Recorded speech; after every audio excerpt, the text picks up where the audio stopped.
Praise the Lord. இயேசுவின் நாமத்தில் உங்களுக்கு அன்பின் வாழ்த்துக்கள். நல்லா இருக்கீங்களா எல்லாரும்?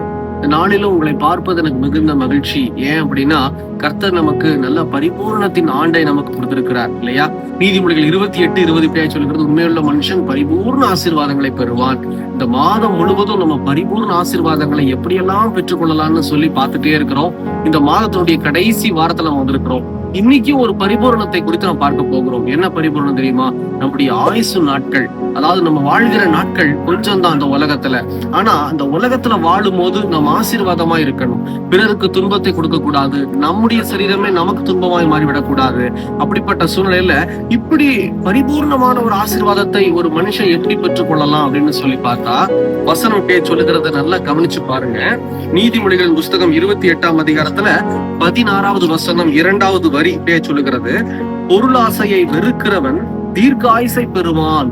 இன்னைக்கு நிறைய பேருடைய வாழ்க்கையை பாத்தீங்கன்னு வச்சுக்கோங்களேன், 50 வயதுல இறந்துடுறாங்க, 30 வயசுல, 40 வயசுல, 70 வயது, இந்த 60 வயசுக்கு மேல தாண்டறதே கிடையாது. நிறைய சென்சஸ் பார்த்தா என்ன காரணம் அப்படின்னு சொல்லி இருக்குன்னா, நிறைய விஷயங்கள் இருக்கலாம். வியாதி, பலவீனம் எல்லாம் சொல்றாங்க. ஆனா இங்க வசனம் என்ன சொல்லுது நமக்கு? பொருளாசையை வெறுக்கிறவன் தீர்க்காயுசா இருப்பானாம். பொருளாசை தேவன் நம்ம கிட்ட இருந்து எதிர்பார்க்கிற ஒரு காரியம் இன்னைக்கு என்ன தெரியுங்களா? பொருளாசை நமக்கு இருக்கக்கூடாது. எப்படிப்பட்ட ஒரு பொருளாசை அப்படின்னா, பொருளாசை அப்படிங்கிறது ஒரு 2 விதமான காரியங்களா இருக்கும்.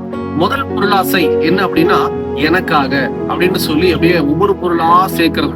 ஆனா அந்த பொருளாசை இருக்கிற மனுஷங்க பாருங்க, அந்த எதை சேர்த்து வைக்கிறாங்களோ அதை பயன்படுத்த மாட்டாங்க. அது அவங்களுக்கு உபயோகமே இருக்காது. ஆனா எனக்கு எனக்கு எனக்குன்னு சொல்லி சேர்த்து வச்சுக்கிட்டே இருப்பாங்க. தனக்காக மட்டும்தான் சேர்த்து வைப்பாங்க. 2வது அவங்களுடைய காரியம் பாத்தீங்கன்னா, எனக்கு அப்புறம் தான் அடுத்தது அப்படின்னு சொல்லி யோசனை பண்ணுவாங்க, பேசுவாங்க. இது எல்லாமே பொருளாசை உள்ள ஒரு மனிதர்களுடைய குணமா இருக்கும். பொருளாசை உள்ள மனுஷன் தீர்க்காயுசை பெற முடியாது, ஆசீர்வாதங்களையும் பெற முடியாது. தேவ சமூகத்துல இப்படிப்பட்ட ஒரு மனிதன் கர்த்தருடைய சமூகத்துல இருந்து ஜெபிக்கவும் முடியாது. ஏன்னா வசனம் சொல்லுது, பொக்கிஷம் எங்க இருக்கோ அந்த பொக்கிஷத்தை தேடிதான் அந்த மனம் இருக்கும், இருதயம் இருக்குமா. அப்ப நம்ம பொக்கிஷம் பரலோகத்தை நோக்கி இருக்குமானா நம்ம அந்த பொருள் மேல ஆசைப்படவே மாட்டோம். 2வது பொருளாசை பாத்தீங்க அப்படின்னா, தவறான வழியில சம்பாதிக்கிற ஒரு பொருளாசை. தவறான வழியா இருக்கும், மோசமான வழியா இருக்கும், குறுக்கு வழியா இருக்கும், இயேசு கிறிஸ்துவுக்கு பிடிக்காத ஒரு வழியா இருக்கும், இந்த சமுதாயத்துக்கு ஒத்து வராத ஒரு வழியா இருக்கும். அந்த வழியில சம்பாதித்து பொருளை சேகரிச்சு வைப்பாங்க. அப்படிப்பட்ட பொருட்களை சேமித்து வைக்கிற ஆட்களும் தீர்க்காயுசை பெற முடியாது. பிரியமான ஜனமே, இன்னைக்கு உங்களுக்குள்ள எனக்குள்ள இன்னைக்கு ஆண்டவர் சொல்றாரு, பரிபூர்ண ஆசீர்வாதம் தீர்க்காயுசுல வேணுமா? நம்முடைய வயது ஆசீர்வாதமா இருக்கணுமா? கடைசி வரையிலும் யாருக்கும் துன்பம் கொடுக்காம நம்முடைய வாழ்க்கைய வாழணுமா? ஒண்ணு செய்யுங்க, பொருளாசையை விட்டுருங்க. அப்ப என்னதான் ஆசைப்படணும்னா, பரலோக ராஜ்யத்தின் மீது ஆசை வைங்க, இயேசு கிறிஸ்துவுடைய வார்த்தை மீது ஆசை வைங்க. இந்த ஆசை இந்த வசனத்தின் மீது உங்களுக்கு இருக்க வேண்டும்.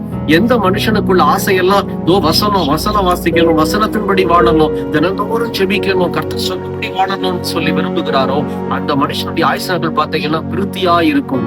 தயவு செய்து அந்த பொருளாசை உங்களுக்குள்ள இராதபடிக்கு பாதுகாத்துக் கொள்ளுங்க. கர்த்தர் இன்னைக்கு பரிபூரணத்தில் உங்களை நடத்த விரும்புகிறார். தீர்க்காயுசிலையும் இந்த ஆண்டுல பரிபூரணத்தை கொடுக்க விரும்புகிறார். ஜெபிக்கலாமா? கண்களை மூடி. எங்களை நேசிக்கிற நல்ல ஆண்டவரே, இந்த வேலைக்காக ஸ்தோத்திரம். நீங்க அந்த தீர்க்காயுசுல பரிபூரணத்தை பெற்றுக்கொள்வது எப்படி?